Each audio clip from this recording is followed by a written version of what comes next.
6 सितंबर को टांडा अस्पताल में मिले हथियारों के मामले को लेकर एएसपी कांगड़ा शालिनी अग्निहोत्री ने बताया कि पुलिस जांच में पता चला कि शाहपुर क्षेत्र के होटल में एक व्यक्ति के संदिग्ध रूप से रह रहा है। जब पुलिस ने होटल में दबिश दी तो स्थानीय व्यक्ति के नाम से होटल में एंट्री के जरिए रह रहा व्यक्ति होटल से निकल चुका था। इसके बाद सीसीटीवी की जाँच के बाद बडोह से विनय भंडारी नामक पंजाब के एक व्यक्ति को हिरासत में लिया गया। उन्होंने बताया कि उसके पास से 2 पिस्टल तथा 2 जिंदा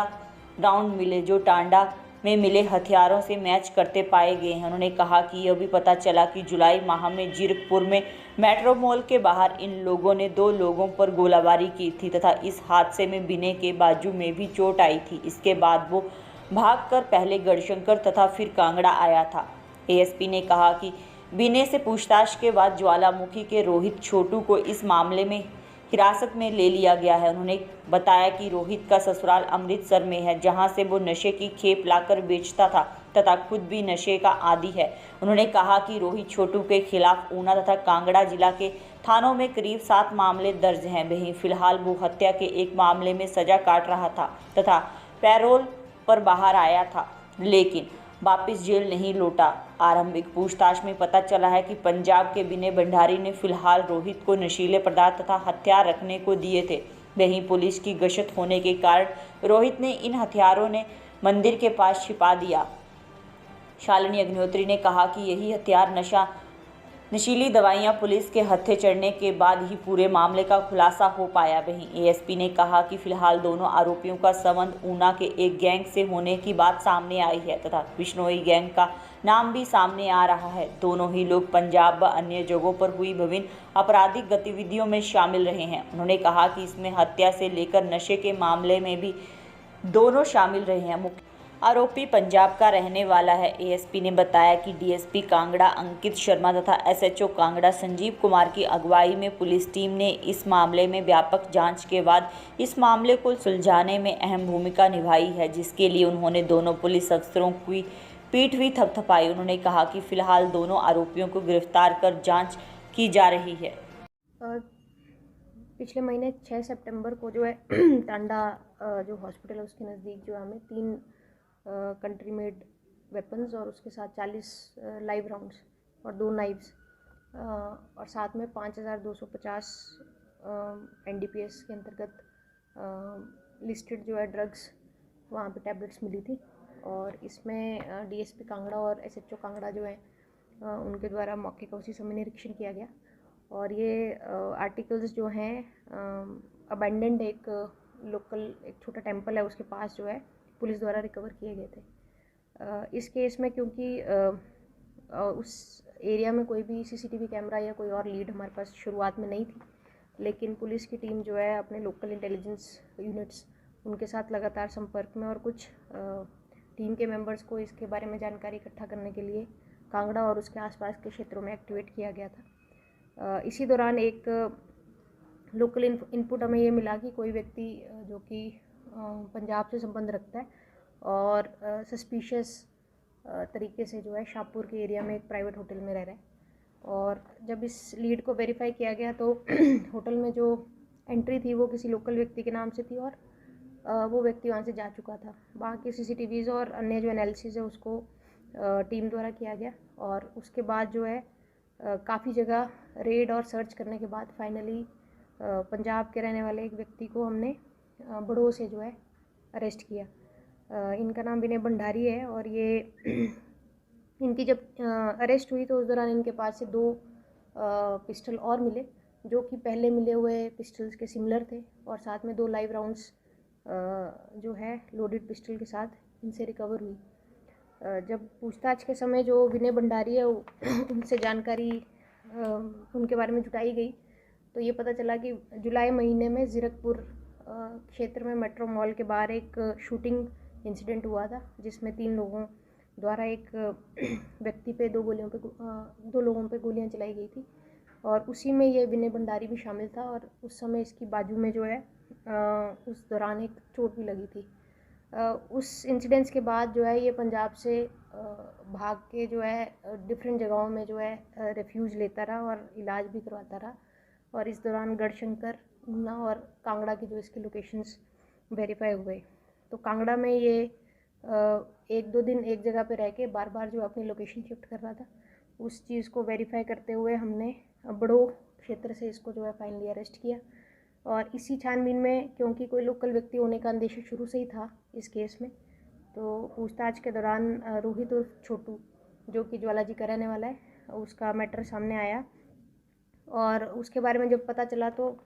रोहित जो है 302 मर्डर के केस में अभी सज़ा काट रहा है और पैरोल पे वापस घर आया था, लेकिन पैरोल जम करके वापस उसने जेल में अपनी एंट्री नहीं दी थी। और विनय को जो है वेपन्स को विनय और इनके जो संबंधित गैंग के लोग हैं उनसे जो है जेल में उसका कनेक्शन जो है इस्टेब्लिश हुआ और उनके साथ टच में था। पूछताछ में ये भी सामने आया है कि क्योंकि विनय भंडारी जो है 5 वेपन्स कैरी करते हुए हिमाचल में डिफरेंट जगहों में छुप रहा था, तो उसने छोटू से जो है ये मैनेज किया कि वो कुछ वेपन और एमुनिशन जो है वो टेम्परेरली अपने पास रखे और बाद में उसको जो है कलेक्ट कर लिया जाएगा। इसी सिलसिले में छोटू जो है वो वेपन्स और जो लाइव राउंड्स कांगड़ा में टांडा के पास मिले थे उनको लेके, और साथ में छोटू की जो इन-लॉज़ हैं वो अमृतसर के रहने वाले हैं और अमृतसर का एक एरिया है कुच्चा दवाई खाना, जहाँ पे NDPS की सेल और परचेज़ की काफ़ी गतिविधि रहती है, वहाँ से बिलोंग करता है। और इसके साथ जो ये ड्रग्स लेके आया था, ये ड्रग एडिक्ट भी है और पेडलिंग का भी काम करता है अपना खर्चा और ये सब मैनेज करने के लिए। तो ये ड्रग्स उसने कलेक्ट किए, साथ में एमुनिशन भी कलेक्ट किए। लेकिन 5 की रात को DSP कांगड़ा और SHO कांगड़ा दोनों की जो पेट्रोलिंग टीम्स उस एरिया में एक्टिव थी और उसी के चलते जो है ये वेपन्स वहाँ पे जो है सेफ छुपा दिए गए ताकि बाद में जो है कलेक्ट किए जाए। लेकिन उससे पहले ये पुलिस के हाथ वहाँ पे लगे और इस दौरान जो है इस पूरे केस में ये छोटू का रोल जो है एक इस वेपन्स को कैरी करके जो है सेफ कस्टडी में रखना था। और विनय जो है ये पंजाब में गोली चलाने के बाद जो है वहाँ से पंजाब पुलिस से बचता हुआ यहाँ पे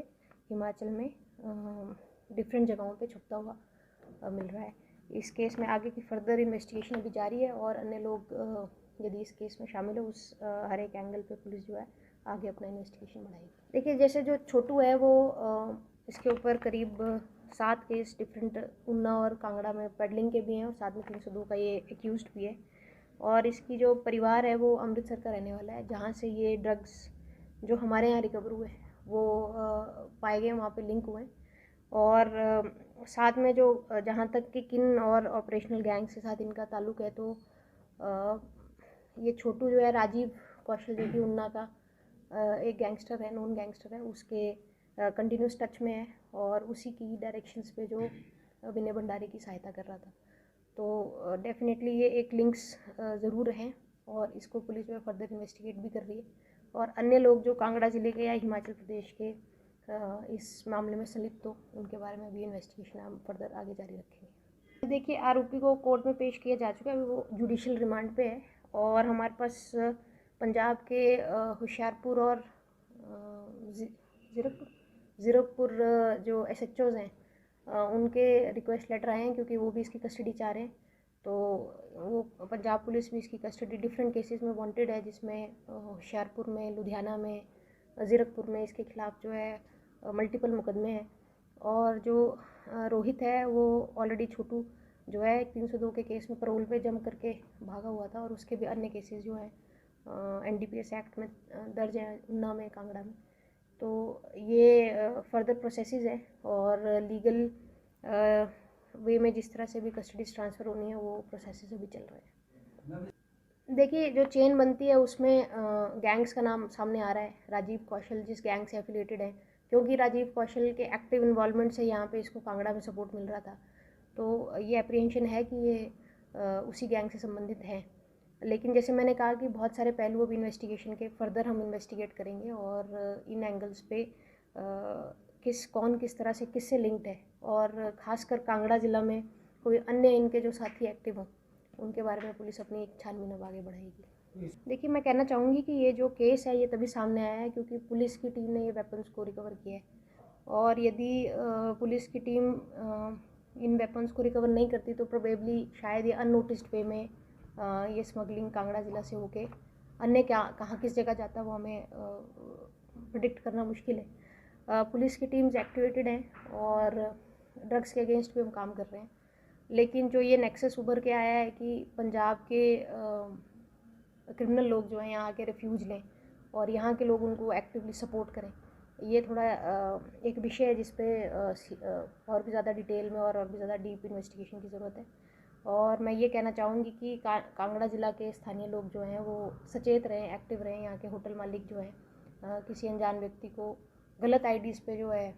उनको स्टे प्रोविजंस ना करें, क्योंकि ये एक लीगल समस्या सबके लिए बनती है। जैसे इस केस में एक प्राइवेट होटल है, उन्होंने वेरिफिकेशन किसी और के नाम पे करके इसको अपने यहाँ ठहराया, तो उनके अगेंस्ट भी लीगल कार्रवाई पुलिस इनिशिएट करेगी। मैं आपके माध्यम से ये कहना चाहूँगी कि पुलिस सचेत है, आपके लिए तत्पर है और हमें आपका भी सहयोग चाहिए होगा कि आपके आसपास यदि कोई सस्पिशियस एक्टिविटीज़ नोटिस होती हैं तो कृपया हमारे ध्यान में लाएं ताकि पुलिस उसमें आगे अपना इन्वेस्टिगेशन और उनका वेरिफिकेशन कर पाए। देखिए, ऐसा है कि हमारा इस केस में पंजाब पुलिस की सहायता की डायरेक्टली हमें आवश्यकता तो नहीं पड़ी थी, क्योंकि इसको अरेस्ट कांगड़ा ज़िला में किया गया है और रोहित छोटू जो हमारे पास जानकारी थी उसको अमृतसर में अप्रेंड किया गया था। तो ये इन दोनों फ़िलहाल इन दो जो एक्यूज़ड अरेस्ट हुए इनके संदर्भ में तो पंजाब पुलिस से हमें किसी प्रकार की ऑपरेशनल सहायता लेने की ज़रूरत नहीं पड़ी, लेकिन क्योंकि लिंक्स पंजाब से केसेस से जुड़े हैं, पंजाब के एसपी जो कंसर्न है उनसे भी मैं टच में हूँ और वो लोग भी इनकी एक्टिव कस्टडी चाह रहे हैं ताकि वो अपना इन्वेस्टिगेशन फर्दर कर पाएँ। तो जैसे मैंने कहा कि बहुत सारे पहलू अभी फर्दर इन्वेस्टिगेट किए जाएंगे और ख़ासकर कि लिंकेजेस में अगर यदि कांगड़ा ज़िला के या हिमाचल प्रदेश के अन्य लोग इनके टच में हैं और किस तरह से ऑपरेशनल नेटवर्क यहाँ पे अगर चल रहा है, उस पर पुलिस जो है आगे फर्दर अब छानबीन